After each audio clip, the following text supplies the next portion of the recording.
Good afternoon.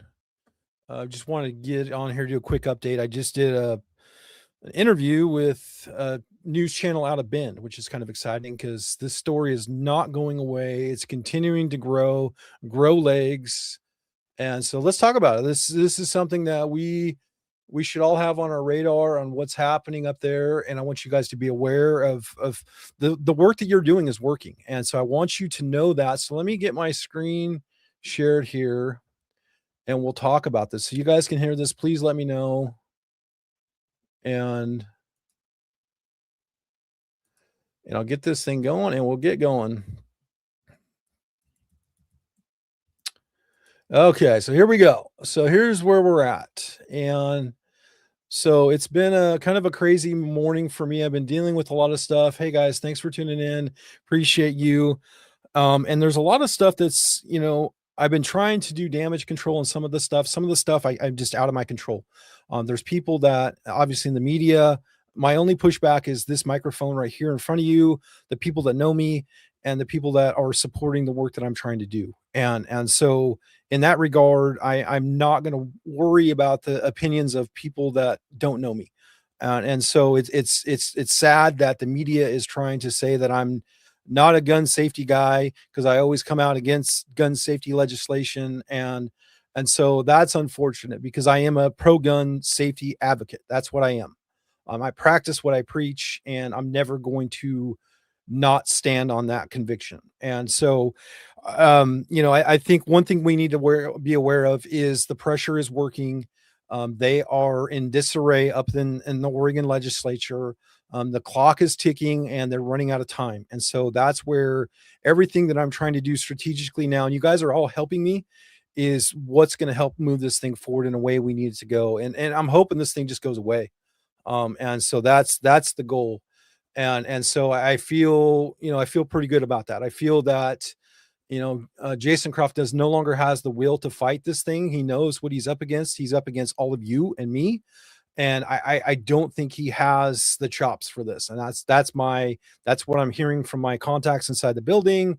And this is just my gut speaking. Okay. Just my from the communications I'm having. And so I'm hoping that this is good news for you. Obviously, we still have things that we have to do to move forward and things that we should be aware of. But we're all working together and we're doing what we need to do. And so the next step I put in of a survey, a brief survey that I would love to see those, you know, run those numbers up. I would love to see 1,000 people, fill out that survey because tomorrow what we're going to do is we're going to bombard House Democrats with that information. And I'm going to create all of these little great, beautiful images for you to use.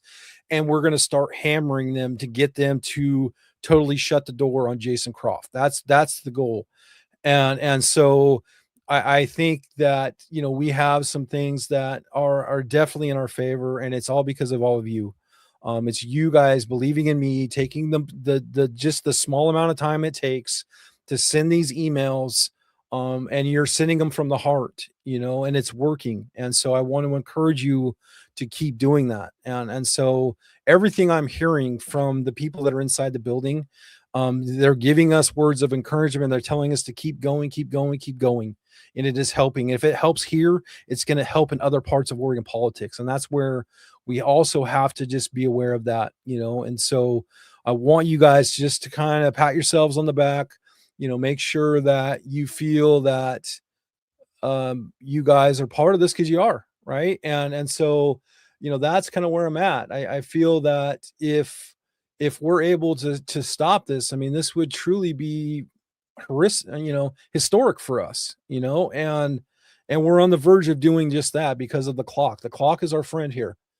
And so, that's where I'm kind of I'm at here. And I'm making sure that you guys are still checked in and you're still a part of this because it's really, really important. And so, the media is going to do the media thing. I did see some really great articles today. Some were not flattering of me and what I do, which is fine. I expect that. And also in my interview that I just did, she brought up the work that I'm doing, and I'm not going to apologize for it. I'm a pro gun safety guy. and I'm not going to apologize for that. And, you know, it should be on them to actually present a gun safety measure, and they haven't done that. Okay. And that's where I'm always going to be critical, because they're going after law abiding citizens, not actual criminals. And I will never apologize for that. I will never back down from that. And so they can say what they want about me. Right. So they will call me a gun advocate. And so I started having fun with it. I almost said in my interview, I'm a fun advocate. And then I knew she wouldn't get it. Like, guns are fun. So I'm a fun advocate. I like that better than an actual gun advocate.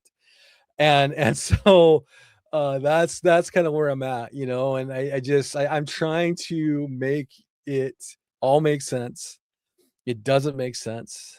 And I feel like you guys are along for the ride, and I hope you guys are enjoying the ride. It's been kind of it's been stressful for me, just because I'm, you know, but we have to look at, like, literally, this could all go away just because of the work that we're doing to put this pressure. They're not used to this. They don't know what to do. They don't, like, one thing we have to think about this is the Oregon legislature. They have talking points. They have scripts. They have bots. Like, no, that's what they do, right? When they are off script, that's when we win, and that's what we're doing right now. They don't have an amendment or a protocol or an SOP for an official conduct complaint. Okay. Especially from somebody that is obviously aiming for their committee. You know, so, you know, is it perfect? No. Was it a move that I had to make and I felt that I had to make? Yes. Am I happy with the results? 100%. As uncomfortable as it's been for me, yes, 100%. And absolutely, I'm a civil rights advocate. That's what I am. 100% civil liberties. Civil liberties. That's what I'm about. And I think right here, I love this. Thank you. Thank you. Thank you. Thank you. That's who I am right there. And that's what all of us are. Okay. So I did reach out to Rep Trans office this morning, and I basically apologized for the storm that I had caused. And, you know, I just said that, hey, I was trying to I was trying to do the right thing. I was trying to advocate for her, you know. And then I finally heard back right before I got on here with you, and they said that everything's good, and that they still want to talk to me when I'm in the building. So that was good, because I definitely did not want to ruin that relationship that I built with her. You know, I care for her as a person, and I feel that she was just in a really tight spot, and that's where I I I bet on black, you know, and I rolled the dice, and I think that that was the right thing to do. And so, you know, there's still some moves that I got to make, with this process, but the amount of exposure, the amount of exposure that we've gotten off of this situation that I created, this little storm, I think has been really productive. And so that's where I've got to, like, celebrate that with all of you, because it's all of us working together, right? We're all, obviously, I have the microphone, but, you know, when I put out the calls to action, you guys are on it. I see those done, done, done. Like, be proud of yourselves. And so, you know, we have till the 8th. Okay. So we have a couple weeks. We have until next Wednesday for these bills to be out of the work sessions on the other side of the chamber. So in the Senate side. Okay. So the clock is ticking. Okay. And so that's where it's not time to let off the pressure right now. We just got to keep hammering. And tomorrow we're gonna hammer again. The news is gonna have an article in Bend in his district, this afternoon. Could start at 4 p.m. And go 6. You know, so if there's people over there that can see it, if you can share it into the group, it'd be great. I'll put it on YouTube. I'm hoping that she chops it up in a way that I need it to. I feel good about what I said, and I'm going to stand behind what I said. And I'm just going to let the chips fall where they may, you know. And I'm thankful for the opportunity to be able to broadcast in his district to about what he did. And so, and I talked about unison and unity and partisanship and all this other stuff. And so that's kind of where I'm at, and I wanted to give you guys that update. Everything that I'm hearing from, my contacts up there, they really appreciate the support, because it's helping buy them time, because it helps them kind of maneuver. Like, everything's numbers. It's a numbers game right now, and they either they don't have the votes, or things could go away, or so there's all these different things that are at play right here, and the wild card is us, right? Because we're tying up the inboxes, we're sending our emails, we're part of the process, and they're not used to it. They don't know how to deal with it. And so, for hats off to you guys. Okay, so I encourage you to kind of keep that going, and so that's kind of where I'm at, and I want you guys to just keep up the pressure. It's working. That's all I can say. And so I want to give you that update. I got another article, or another interview at 4 p.m. with Rick Dancer, which is exciting to talk to him again. And so there's lots of exposure on what's happening up there. And so we just got to keep going and doing what we're doing. And I really appreciate your support. That really means a lot. So thank you so much. And I don't do this for the money, right? I do this because it's something that's needed. I do have costs. I do have, money and I've had great folks that have helped me and supported me, because obviously I have wear and tear on my vehicle, I have fuel, I have printing, I have all these different costs and consumables. And so I've been thankful to get the support and equipment, so I've been thankful to get some support, and so these little bits and pieces add up, and they really help me continue to do the work that I'm doing. And so I'm thankful for that. And so, this right here is really, really important. Is in most businesses, a person would be fired for this type of behavior, and so an elected official should be no different. And so there was an article in the Oregonian. So the lady that wrote the initial article, she keeps modifying this article, and changing the title. She ended up getting Rep Tran on the record, and actually talked about, I forget how they actually did it, what she said. I'll share it into the group, but it was really, it was supporting of my position, right? She didn't directly say, "Hey, thank you for doing what you did," but she said that he made a very hostile work environment, and she admitted that in the article, which that tells me that obviously she can't say thank you, but um I did what I felt was right, and I did what needed to be done. And so that's where I feel like this weight, because I've been kind of uneasy the last couple days, because I was concerned about how it made her feel. Because I wasn't trying to bring any kind of any drama towards her. I was trying to just stand up for her. That's all I was trying to do. And so hopefully when I see them in person tomorrow, everything will be okay, and I probably won't bring chocolates this time. But I'll just go talk and feel everything out. So that's kind of where I'm at. And thank you, brother. And we're in it together. We're in it to win it. Okay. We're in it to win it. And that's what's going to happen.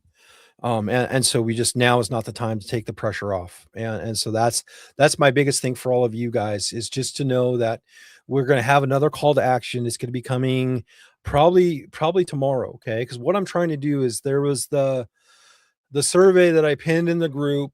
I think I'm at over 400, closer to 500. I'd like to get to 1,000. Okay.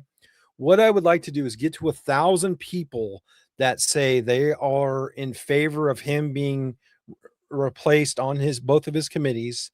And then I want to bombard House Democrats tomorrow with all that information. Okay. So I want to see 1,000 people that can, support our position and say, he's got to go, right? This is not how we handle politics. And I want to be able to lay that in their little lap to drive a wedge. And we're going to drive a wedge between Representative Jason Croft and his party, and we're going to split them off. And so that's the goal here, we're going to drive that wedge, and we're going to keep hammering that wedge until he is standing by himself and has nobody support him, and he'll think twice about doing this, because he did the same thing to us last year and the year before. Okay. Last year, if you remember, I can put the video up of him crying on the Senate floor, like induced tears to take away your rights. Okay.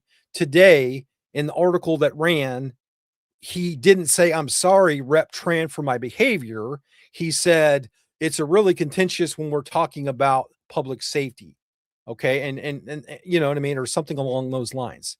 So he's doubling down on his tired talking points, thinking that he's morally courageous and righteous here, even though he's only affecting law abiding citizens and potentially turning you into a criminal for having an arbitrary number in your magazine. Period. Full stop. Okay. And so I need to calm down. My watch is going to go off. And so, but that's this, just the reality.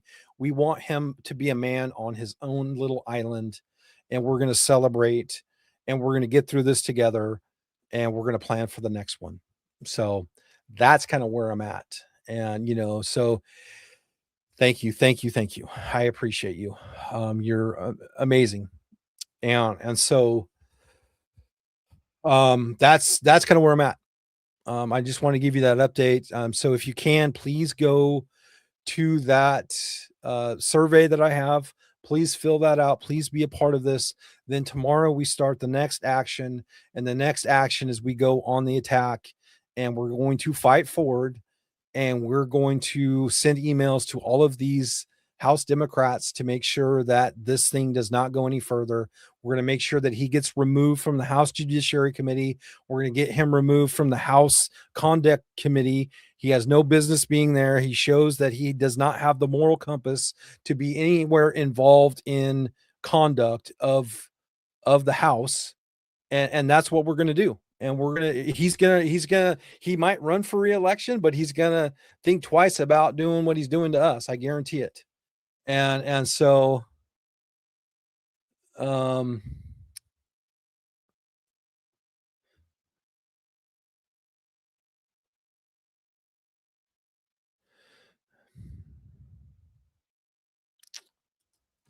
so let's talk about this. Okay.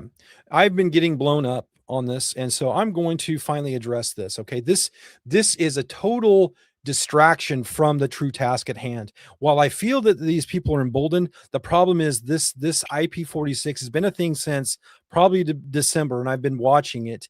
And it's not good for us as Oregonians, okay, and Oregon gun owners. The reason I say this is the fact that we still have an active uh, Oregon Supreme Court review that we're waiting to hear on, which would wipe out all of this work that's being done right now. Okay. And I've been asked about it. I haven't weighed in on it, and I don't want people to think I'm not pro 2A. I just feel that this is a flawed concept. And the reason I say that is there's no infrastructure, there's nothing in place, there's no funding for this, and the person that's behind this has not reached out until this morning, right? And so it's like we have other fires that are really going actively in the Oregon legislature, and I feel that this is really not the right time to be trying to push this. Okay. I respect everybody that are trying to do their part, but we have to understand what is going to work and what potentially could be a loser for us. Another thing that's important to note about IP46 is how this could cause the other side to change their tactics. Okay. And I'm going to play hypotheticals for you here. Okay. And so I hope this makes sense with IP46. While I believe the intentions are pure, and I think the motivation is good, I really think that's great. And we want to go on the attack. My fear is if this does not pass, it does not get to the ballot. Now what it's going to do is it's going to give the other side the information that they need. So when they come back for an IP, their next one was going to be the IP on our rifles, right? So there'd be another IP initiative petition to ban our semi-automatic rifles. And my fear is by giving them this information ahead of time, by maybe having a failed run here in this process, this could give them the information they need to put that into their IP. And the reason I say that is because what they did with House Bill 4145. Okay. So House Bill 4145, they put in the original language where it had to be argued in Marion County, right? So they knew that if this thing it does go into effect and it's challenged in a rural county like Harney County or Grant County, there's a good chance that they're going to lose. And so that's why they changed the terminology, they changed the scope of how this thing can be argued. And it has to be argued in Marion County, which we could argue right there it's unconstitutional because it nullifies the votes of the people in the East. But I'm all I'm saying here is the fact that it could happen here with this IP46 is you give all of our enemy the cards ahead of time, they have enough time to plan a strategy to circumvent this whole thing. Okay, so that's why I'm not a fan of this. This is why I'm not in support of this. And obviously, I'm definitely not in support of this right now with what's happening in the Oregon legislature. I don't want to divide our attention. I don't want to divide our action. I want to keep moving forward until we can get through, this moment in time in the Oregon legislature. And so that is my opinion on IP46. And so this is why I'm not going to support it at this time. And I know it's important. And it's because of those reasons that I just mentioned. Okay. And it's something that I don't want you to think that I am a team player. But I also have to be a realist with obviously the forces that we do have, the resources that we do have, and also like the task that's truly going on. And so, I think that I'm not going to fault anybody for trying. Yeah, and so I'm just not going to be part of that. I'm just going to focus on what I need to focus on, and I hope you guys all understand that. And I'm not trying to poo-poo this. I'm not trying to say that the people that are doing it shouldn't be doing this. I'm just trying to tell you kind of where I'm at and what I'm going to do. And so, things could change, right? Let's get through this session. Let's figure out where we're at. Like, I don't even know a vote count. I don't even know how many signatures they have. So I could admit that I'm not the most educated on the IP46. I've read it many, many times, and I've talked to many, many people about it in my circle. And I've weighed how it could be detrimental to the work that we're doing currently. And so that's where I'm at. And so that's kind of where I'm at. And I saw that comment, and I just wanted to address it. And I hope it makes sense, because I'm definitely into fight, as you know. I just want to make sure that we're fighting the right way, and I definitely do not want to lose. And so if this thing only has, I don't know how many signatures they have, and so that's another thing. If I'm going to be part, I want to make sure that it wins, because I don't want that to be used against us. I really don't. That's kind of where I'm at. And I hope this makes sense. And I'm not trying. And Randy, I'm not trying to discount you or anything like that. You do you, and I support that. And maybe this is a good thing. Maybe I'm wrong. I don't know. I'm just looking out for kind of the big picture here, and I have concerns, and I feel that these concerns should be addressed by the people that are behind this IP46. And I don't, and I they have my phone call. They have my phone. They can call me, and we can talk about it and figure out a plan. But I haven't. I mean, I just got an email this morning about it, to be honest with you, and so I haven't been able to follow up and see kind of where we're at. So maybe I should. So I'll just table my opinion for right now until I can get more information. But that's what my gut tells me at this moment without having all the information. So I might be wrong, but I don't think I am. So it's a tough one. It really is. But just keep up that pressure. I can't stress that enough. And so I appreciate you guys all tuning in. I hope this all makes sense, and I hope I can still count on your support. I'm not in an easy position right now. So there's a lot of pressure, and I'm just trying to navigate this the best I can and give you guys the best information that I can so you can make a good decision and help. That's all I'm trying to do. So it's not fun always. So I'm gonna get off here. Enough babbling, and I appreciate you guys tuning in. I'll keep you posted, and if I hear more, I'll do some research on the IP46, make sure my position is correct, and we'll kind of go from there. But I appreciate you guys tuning in. Thanks for your help with this, and let's keep it going.